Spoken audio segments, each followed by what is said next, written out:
Whatever happened to discipline? In recent decades, family life in Western lands has changed dramatically. At one time, parents were in charge, and children followed their lead. Now, in some households, it seems to be the other way around. For example, consider the following scenarios, all of which are based on typical situations. While at the store with his mother, a 4-year-old boy reaches out for a toy. His mother tries to dissuade him. "You have enough toys already, don't you?" Too late, she realizes that she should not have ended on a question. "But I want it," the boy whines. Fearing a tantrum, his usual ploy, Mom gives in. A 5-year-old girl interrupts her father as he is talking to another adult. "I'm bored," she announces. "I want to go home." Her father stops mid-sentence, stoops down to his daughter, and asks in a soothing voice, "Just a few more minutes, sweetie, okay?" Once again, 12-year-old James has been accused of shouting at his teacher. James' father is upset, not at his son, but at the teacher. "She's always picking on you," he says to James. "I'm going to report her to the school board." The preceding scenarios are imaginary, but they are hardly far-fetched. They illustrate a real problem that exists in homes where parents tolerate children's rudeness, cave in to their demands, and rescue them from the consequences of their misconduct. It is increasingly common to see parents relinquishing authority to young children, says the book, The Narcissism Epidemic. Not that long ago, kids knew who the boss was, and it wasn't them. Of course, many parents do strive to teach their children proper values, not only by setting a good example, but also by giving firm but loving correction when needed. Nevertheless, parents who recognize the value of doing so are, as the book quoted earlier puts it, swimming against the cultural tide. How did things get to this point? Whatever happened to discipline? Parental authority weakens. Some say that a weakening of parental authority began in the 1960s, when so-called experts were urging parents to be more easygoing with their children. They said, "Be a friend, not an authority figure. Praise is better than discipline. Rather than correct the bad, catch your children in the act of doing good." Instead of striking a balance between commendation and correction, experts seem to imply that reprimanding children would damage their fragile emotions and cause them to resent their parents later in life.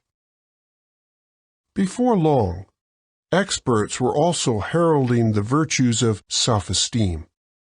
It was as if the secret to good parenting was suddenly discovered, and it was simply this: make your children feel good about themselves. Of course, it is important to instill confidence in children, but the self-esteem movement took things to an extreme. Experts told parents, avoid using negative words such as no and bad. Keep telling your children that they are special and that they can be anything they want to be. It was as if feeling good was more important than being good. In the end, some say that the self-esteem movement has done little more than make children feel entitled, as if the world owes them. It has also left many young ones ill-prepared for the inevitable criticism and occasional failure that is real life, says the book Generation Me. One father, quoted in that book, put it this way: there is no self-esteem movement in the work world. If you present a bad report at the office, your boss isn't going to say, "Hey, I like the color paper you chose."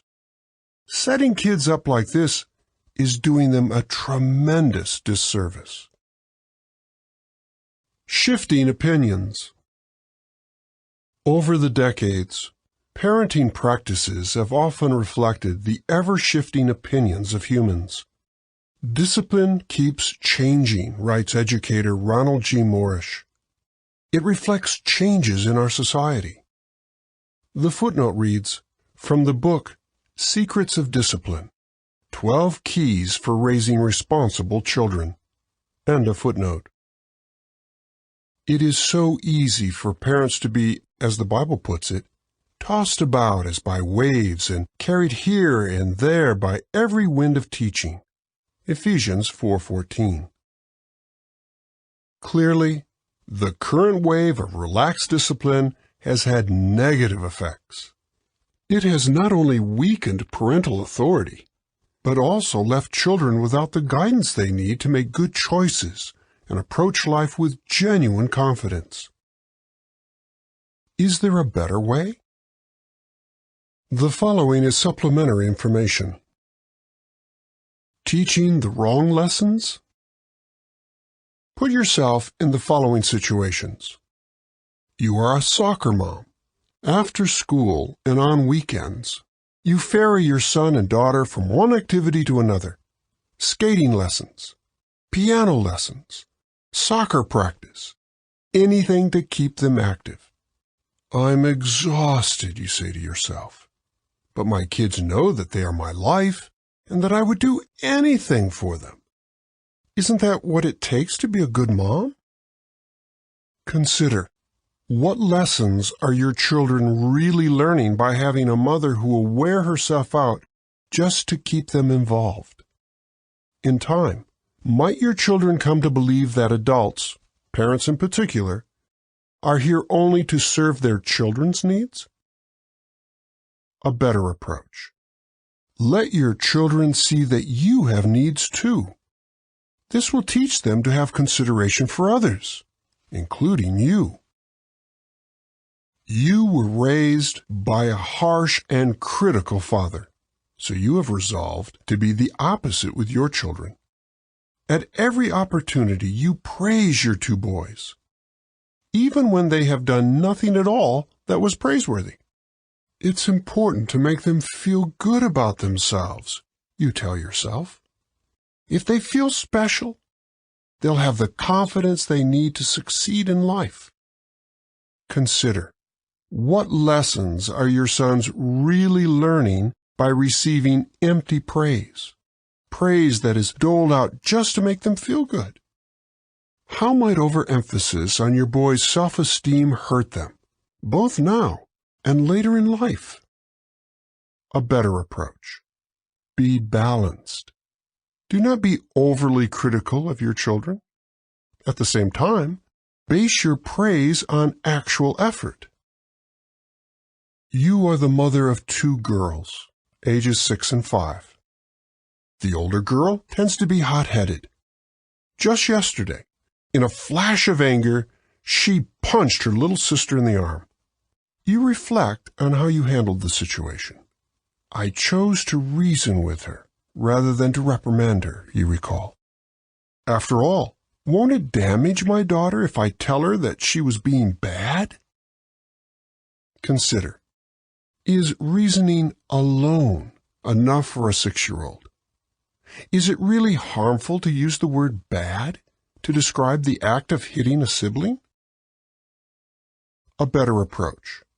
Impose appropriate consequences for misbehavior. When administered in a loving manner, discipline will help your children learn to adjust their behavior.